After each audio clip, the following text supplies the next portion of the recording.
पहली बार ही मौका मिल रहा तो कह दूं बागपत के हमारे सांसद डॉक्टर राजकुमार साहब जी, डॉक्टर यशवीर जी, मेरे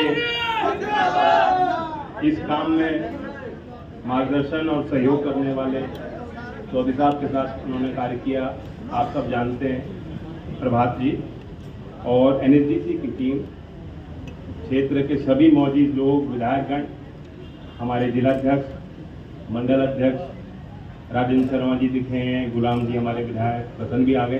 कामली वाले क्यों आए भैया? इससे बड़ी खुशी और क्या होगी हमारे? आपका थाना वही बन रहा है, आप आ रहे हो और फिर स्वर्गीय चौधरी चरण सिंह जी का हो रहा है। बिल्कुल खुशी का अवसर है। और मैं तो ये कहता हूं कि बहुत दिनों के बाद छपरौली वालों की सरकार आपकी है और सरकार आपसे भी है।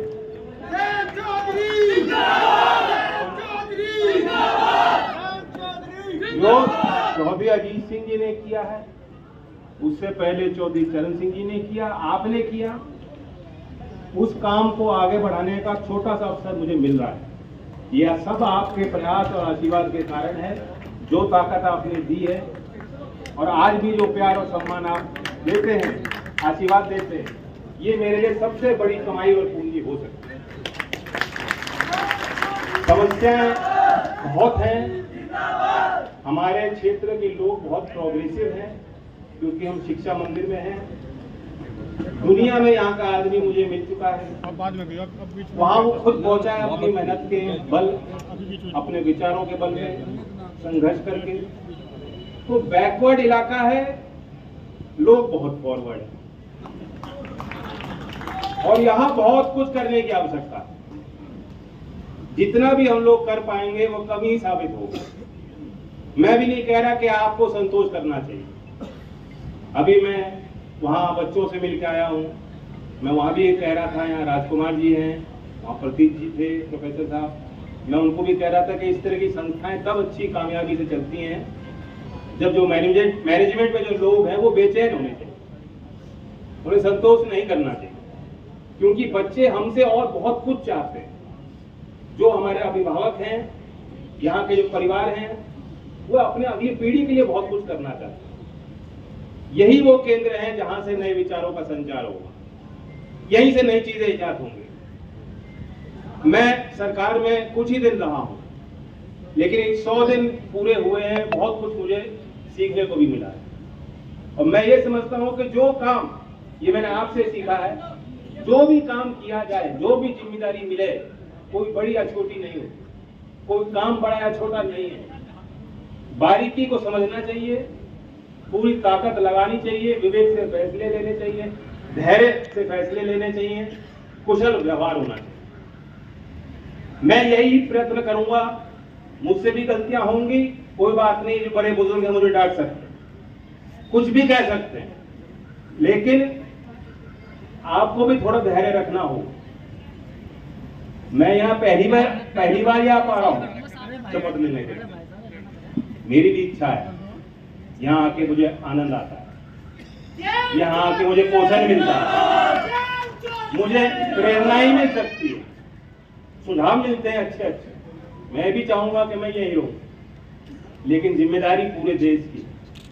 मैं कल महाराष्ट्र जा रहा हूं, परसों मैं शामली मुजफ्फरनगर एक स्कूल का भी दौरा करूंगा, कौशल विकास का एक केंद्र है उसका अवलोकन करूंगा, उसके बाद अगले दिन मैं भरतपुर जा रहा हूं।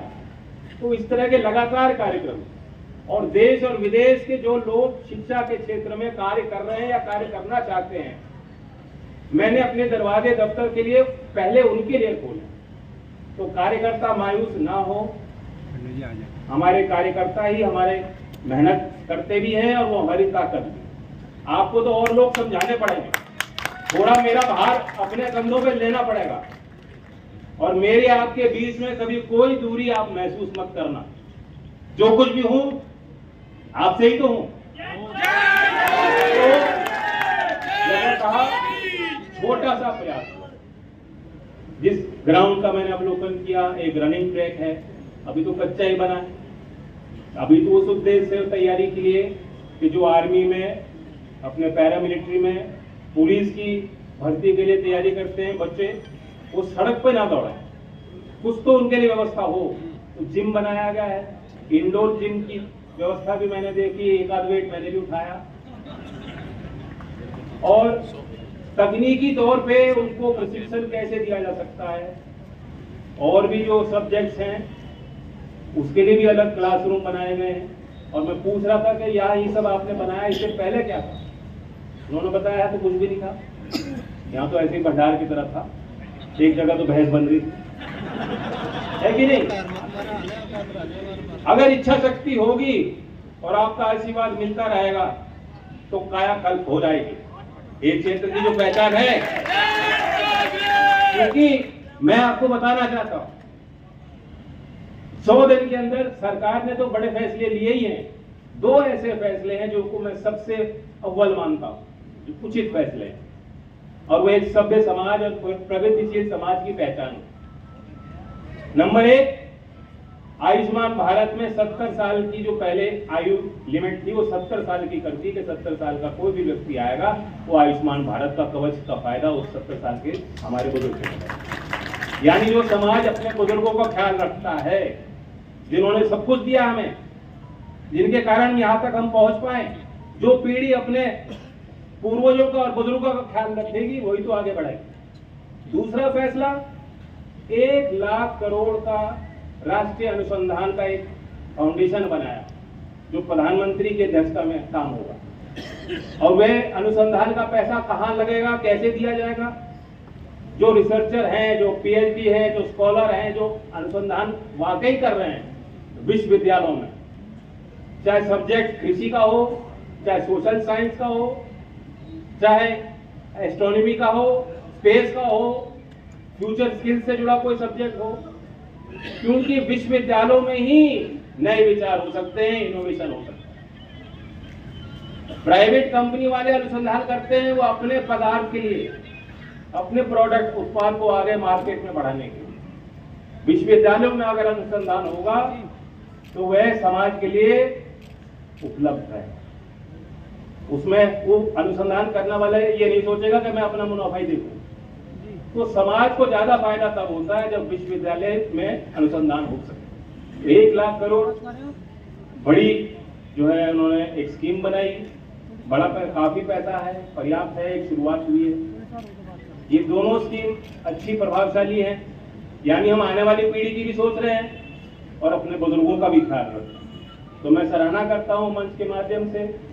मैं अपने कार्यकर्ताओं को एक सलाह भी दूंगा, जो कुछ भी यह हुआ है अगर आप इसका संरक्षण नहीं करोगे, सदुपयोग नहीं करोगे तो बेकार। 2 रथ भी हमने आज उनको हरी झंडी दिखाई, उसका रूट प्लान, रूट चार्ट भी ले लीजिए आप सब लोग। आपके जानकारी में रहना चाहिए वो जो रथ है वो क्या करेगा, कहाँ कहाँ जाएगा। एक समय पे 25 बच्चों की एक रथ में 2 घंटे की क्लास होगी, तरह की क्लासेज होगी, कई तरह की। मैं यहाँ के बच्चों को मिलता हूँ, बहुत हुनर है, टैलेंट है, मेहनत भी करते हैं, कोई कमी नहीं। काम आप खाते हैं क्योंकि इंग्लिश नहीं आती थी, टूटी फूटी आती है, यही कमी है। गांव देहात के बच्चे तभी तो नहीं मुख्यधारा में आ पाए। तो लैंग्वेज ट्रेनिंग की सुविधा भी यहाँ हम देंगे और अवेयरनेस बनाएंगे। जो लोगों को जानकारी नहीं है क्या चीजें हैं, क्या योजना है, कैसे लाभ उठाया जा सकता है। पेमेंट करवा दो जी, कोचिंग की रुक जा। वजनदार बात सबसे आखिर में तो करूंगा।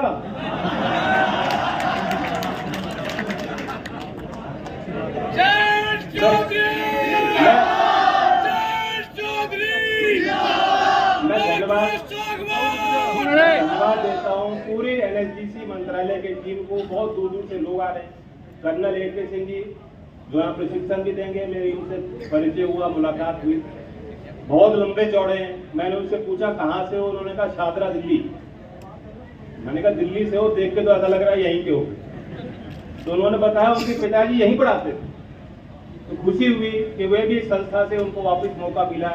वही प्यार आप उनको देंगे, वह सम्मान आप उनका करेंगे जो हमारे गुरु हैं, जो शिक्षक हैं, दूसरे क्षेत्रों से आ रहे हैं यहाँ बच्चों को कुछ देने के लिए, तो उनका सम्मान सत्कार भी हो, उनका ख्याल भी आप रखें, इस सुविधा का सदुपयोग करें। और एक योजना भी ऐसी है जो मेरे मंत्रालय के द्वारा संचालित है, प्रधानमंत्री विश्वकर्मा योजना।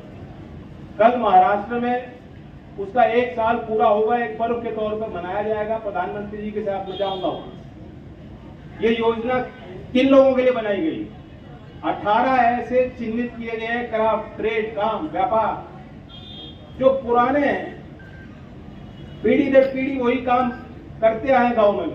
कुम्हार का, सुनार का, कोई मूर्ति बनाता है, कोई नाव बनाता है, कोई माला बनाता है, कोई खिलौने बनाता है, जो हाथ से करने वाले काम है। हर गांव में मिल जाएंगे, नहीं, हर गांव में वो लोग मिल जाएंगे। उन्हें हमें कुछ सिखाने की जरूरत नहीं, वो अपना काम जानते हैं। लेकिन 6 दिन का एक ट्रेनिंग का कोर्स कार्यक्रम उनके लिए बनाया गया है। उनको उसमें जो खर्चा होगा वो भी दिया जाता है। उसके बाद 3 लाख रुपए का लोन भी मिल सकता है।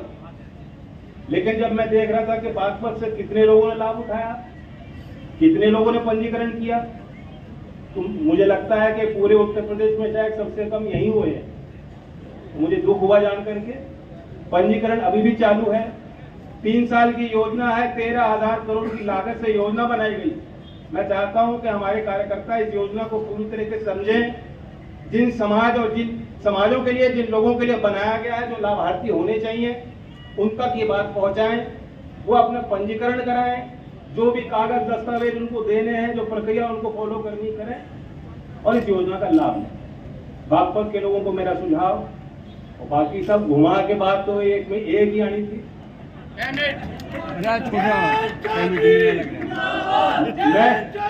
आपकी बात सुनने भी आया हूं, और थोड़ी बहुत आपने ताकत दे दी कि शायद मेरी बात आप चिंता मत कीजिए। चुनाव के पहले जैसे मैं था, गन्ने के मुद्दे पे जो मैं बोलता था, मेरी भाषा कहीं बदली नहीं है, बदलेगी नहीं। लोकदल किसानों की पार्टी, ये ठीक है, मुझे तकनीकी विषय सौंपे गए, शिक्षा का विषय नौजवानों से जुड़ा हुआ है, देश के। मैं तो पार की बात कर रहा था, आप उसी पर देखो, कुछ सीमाएं हैं कि मैं क्या बोल सकता हूं, क्या नहीं। लेकिन आप समझ रहे हैं बात। जो भी मुझे मौका मिलेगा, अवसर मिलेगा, मैं आपके लिए ही कहूंगा। अगर आपके जेब में 4 रुपए फालतू आ गए तो खर्ची तो होंगे, बचत तो कर नहीं सकते आप। कहाँ खर्च होंगे? यहीं परचून की दुकान पर खर्च होंगे, बच्चों की शिक्षा में खर्च होंगे, कहीं कपड़े ले लोगे, कहीं सर्दी आएगी तो रजाई ले लोगे, और कहाँ खर्च करोगे? फायदा किसको है? फायदा बड़ौद के और यहाँ कस्बे के व्यापारियों को फायदा है, मजदूरों को फायदा है। किसान तो कर ही रहा है, किसान की तो कमाई है। ये फायदा नहीं हो रहा किसान का, इसमें कितना ही दे दो, वो तो आपकी कमाई है। जो आप समय लगाते हो, मेहनत करते हो, चोट खाते हो, खून देते हो देश के लिए, वो आपकी कमाई है। तो इसलिए सरकार भी आपसे ही है। मेरी मुख्यमंत्री जी से इस विषय में बात हुई है। आज मैं इतना ही कह सकता हूँ। बाकी मैंने आज अवलोकन किया, ये एक शुरुआत है। सांसद निधि से जो अभी कच्चा है मार्ग दौड़ने का, सिंथेटिक ट्रैक, अंजू रानी, जानते हो अंजू रानी को, जो फेंका था भाला बहुत दूर, उनका एक बयान मैंने पढ़ा था कि मेरठ छोड़िए पश्चिमी उत्तर प्रदेश में कहीं दौड़ने के लिए अंतर्राष्ट्रीय स्तर का कोई रनिंग ट्रैक, सिंथेटिक ट्रैक नहीं है। मैंने दिया अपने निधि से, यहाँ होगा, यहाँ खबरौली में होगा, और उस स्तर का होगा कि आप स्टेट लेवल की चैंपियनशिप करा पाओ। जगह कम थी, जमीन छोटी